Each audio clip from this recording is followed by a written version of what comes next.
اس لیے اس پہ بحث ہو رہی ہے، کیونکہ اس کا مقصد ہی یہ ہے کہ چیف جسٹس کے اختیارات کو محدود کرنا، اور جو کیونکہ یہ ون پوائنٹ ایجنڈا ہے، جہانگیر ترین صاحب اور نواز شریف صاحب ان کی ڈسکوالیفیکیشن ختم کروانی ہے، ان کی جو سزا ہوئی ہے اس کو ختم کروانا ہے، بنیادی مقصد یہ ہے، اسی لیے یہ سارا کھیل کھیلا گیا تھا اور اس کو فوری طور پہ سپریم کورٹ نے روک دیا تھا۔ اس کے بعد پھر ایک قانون سازی پہ پھر ایک اور قانون سازی کی گئی، وہ بھی اس میں شامل ہے۔ چیف جسٹس سمرتا بندیال نے کہا کہ ہمارے سامنے ایک مکمل انصاف کا ٹیسٹ ہے اور بھارتی قانون میں بھی یہی ہے، اپیل میں کیس کو دوبارہ سنا جاتا ہے، ہمیں اس مسئلے کو حل کرنا چاہیے، ہم 184(3) کے خلاف کسی بھی ریمیڈی کو ویلکم کریں گے۔ وہ کہتے ہیں بالکل اپیل آپ اس کو جو بھی ایک ہونی ہے، ریویو ہونا ہے، اس کو تو ہم ویلکم کریں گے، لیکن وہ آئین اور قانون کے اندر رہتے ہوئے اور جو پہلے سے طے شدہ چیزیں اس کے اندر رہتے ہوئے ہونا چاہیے۔ اگر اسے احتیاط کے ساتھ کیا جائے، سوال یہ ہے کہ نظر ثانی کس بنیاد پر ہونی چاہیے۔ یہ بات ہو رہی ہے کہ نظر ثانی کس پہ، ورنہ تو یہ ہوگا کہ نظر ثانی میں پورے کا پورا کیس اڑا کے رکھ دیا جائے گا۔ اٹارنی جنرل نے کہا کہ نظر ثانی کے لیے بننے والے لارجر بینچ میں فیصلہ دینے والے جج بھی شامل ہو سکتے ہیں۔ چیف جسٹس نے اٹارنی جنرل سے استفسار کیا کہ آپ مزید کتنا وقت لیں گے۔ اٹارنی نے جواب دیا کہ اگلی سماعت میں دلائل مکمل کے لیے 45 منٹ لوں گا، لہٰذا کل جو آج کا دن ہے، آج دوبارہ سماعت ہے، پیر تک سماعت ملتوی کی گئی ہے، تو پیر کے دن یہ اٹارنی جنرل جو ہیں وہ اپنے دلائل مکمل کر لیں گے۔ تو یہ ریویو والے معاملے میں تو لگ رہا ہے کہ میاں صاحب کو کوئی ریلیف نہیں ملنے والا، اور جہانگیر ترین صاحب کا معاملہ بھی حل ہونے والا نہیں ہے، کیونکہ آلریڈی وہ ایک ریویو تو کر چکے ہیں، ایکسرسائز کر چکے ہیں، اور اس میں اپیل اور نظر ثانی جو ہے یہ دو مختلف چیزیں ہیں۔ اب دیکھنا ہے کہ آگے کیا ہوتا ہے۔ ویسے بھی اگر یہ کیس آ بھی جاتا ہے تو اس میں جسٹس اعجاز الحسن صاحب تو موجود ہوں گے، باقی 4 نئے ججز ہوں گے، اور وہ کب فائل ہوگی، کیسے فائل ہوگی، ابھی تک تو ایسا بھی نہیں ہے۔ تو بہرحال دوسری جانب اس کا پھر اب متبادل ایک طریقہ تلاش کیا جا رہا ہے، اور وہ متبادل طریقہ یہ ہے کہ سینٹ میں ایک بل پیش کیا گیا ہے، ترمیم کا بل پیش کیا گیا، اور وہ سینٹ میں پیش کیا گیا۔ سینٹ میں آج کل 2 واقعات ہوئے ہیں جی۔ ایک منظور کیا گیا ہے بل، قانون منظور کیا گیا کہ جو اختیار ہے الیکشن کی تاریخ دینے کا اختیار، وہ صدر مملکت سے لے کے الیکشن کمیشن آف پاکستان کو دے دیا گیا ہے۔ اب صدر مملکت الیکشن کی تاریخ نہیں دیں گے، اور وہ دے گا الیکشن کمیشن آف پاکستان، اور اس میں رد و بدل کا اختیار بھی ان کو دے دیا گیا ہے۔ یعنی وہ جو 90 دن کا معاملہ ہے اس کو بھی اب یہ سبوٹاج کرنا چاہ رہے ہیں، اور پلس اب الیکشن کمیشن تاریخ دے کب دے، اور الیکشن کمیشن ایگزیکٹو کے ساتھ ملا ہوگا، جیسے کہ اس وقت ہم دیکھ چکے ہیں کہ اب اس کی انڈیپینڈنسی تو رہی نہیں ہے، وہ خود مختار تو ہے نہیں، اب تو وہ جو کچھ ہدایات حکمراں اتحاد کی طرف سے آ رہی ہیں اسی کو فالو کر رہا ہے۔ بہرحال اس میں مزید یہ کہ الیکشن کی تاریخ اب صدر مملکت نہیں بلکہ ECP الیکشن کمیشن کے اختیار میں دے دی گئی۔ دوسرا ایک اور بل پیش کیا گیا ہے، اور وہ بل پاکستان مسلم لیگ نواز اور آزاد سینیٹرز نے کے گروپ نے پیش کیا ہے، اور وہ نون لیگ کے ہی ہیں زیادہ تر، اور کیونکہ آپ کو یاد ہوگا کہ شیر کے نشان پہ الیکشن ہی لڑا گیا تھا، تو ان سینیٹرز نے پیش کیا ہے، اور یہ اس کا بنیادی مقصد یہ ہے کہ جو نااہلی ہے 62 آرٹیکل 62 1F کے تحت جس میں سزائیں سنائی گئی ہیں، جس میں لائف ٹائم سزا ہے کہ ڈسکوالیفائی، سپریم کورٹ نے قرار دیا ہے کہ آئین میں چونکہ نہیں لکھا کہ کتنی تھی، تو جہاں نہیں لکھا تو اس کا مطلب ہے، تو سپریم کورٹ نے قرار دیا ہوا ہے کہ یہ لائف ٹائم ڈسکوالیفیکیشن ہے، یعنی نواز شریف صاحب اور جہانگیر ترین صاحب۔ اب ان کو وہاں سے ادھر سے تو بات نہیں بن رہی، اعلیٰ عدلیہ سے تو بات نہیں بن رہی،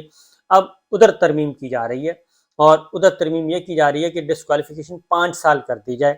اور اگر وہ 5 سال کر دی جاتی ہے، اور اگر یہ قانون بن جاتا ہے اس میں اس گیون ٹائم میں، تو ان کو فائدہ پہنچ سکتا ہے۔ لیکن اگین پھر یہ سوال آئے گا، میں آپ کو پہلے بتا دوں کہ قانون کیا ہے۔ یہ آئین کے آرٹیکل 62 کی شق 1 کے پیراگراف F 1F جس کو کہتے ہیں، اور اس عام میں 62 1F، انہوں نے کہا جی کہ اس میں شخص کی نااہلی یا پارلیمنٹ یا صوبائی اسمبلی کے رکن کی حیثیت سے برقرار رہنے کی مدت 5 سال سے زیادہ نہیں ہوگی۔ اس طرح یہ قانون بنے گا اور لائف ٹائم ڈسکوالیفیکیشن ختم ہو جائے گی، اور نااہلی اور اہلیت کا طریقہ کار اور مدت وہی ہونا چاہیے جیسا کہ آئین کے آرٹیکل 63 اور 64 کے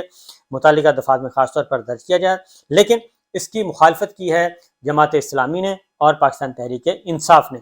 یہ بل پیش ہو گیا، اب اس کی منظوری کا پروسیس ہے، منظور ہوگا اور پھر آگے چیزیں بڑھیں گی، یعنی نواز شریف صاحب کو کسی نہ کسی طریقے سے جہانگیر ترین صاحب کو، کیونکہ نئی جماعت تو بنا دی ہے اور نئی جماعت کے جہانگیر ترین صاحب کو تو کچھ نہیں ملا. جو علیم خان صاحب صدر ہیں، جہانگیر ترین صاحب صرف آرگنائز کر رہے ہیں اور ان کو لک آفٹر کر رہے ہیں، اس کے علاوہ کچھ نہیں. بہرحال یہ دو امپورٹنٹ تھیں، تو دیکھتے ہیں کہ کیا ہوتا ہے جی. ابھی اور بھی چیزیں کچھ ہیں وہ انشاءاللہ نیکسٹ ولاگ میں بتاؤں گا. اجازت دیجیے، اللہ حافظ.